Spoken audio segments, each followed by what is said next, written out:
Seriously, what does a Harvard student possibly have to be unhappy about?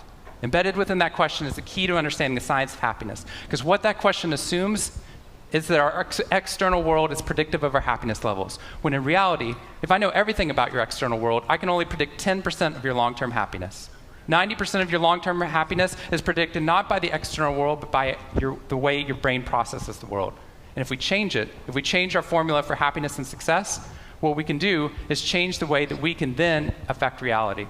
What we found is that only 25% of job successes are predicted by IQ. 75% of job successes are predicted by your optimism levels, your social support, and your ability to see stress as a challenge instead of as a threat. If I'm more successful, then I'll be happier.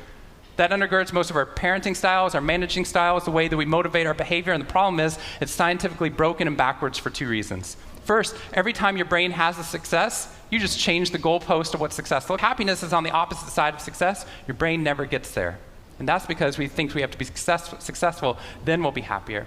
But the real problem is our brains work in the opposite order. If you can raise somebody's level of positivity in the present, then their brain experiences what we now call a happiness advantage, which is your brain at positive performs significantly better than it does at negative, neutral, or stressed.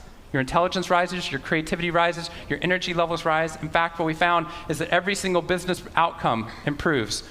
Your brain at positive is 31% more productive than your brain at negative, neutral, or stress, which means we can reverse the formula. If we can find a way of becoming positive in the present, then our brains work even more successfully, as we're able to work harder, faster, and more intelligently.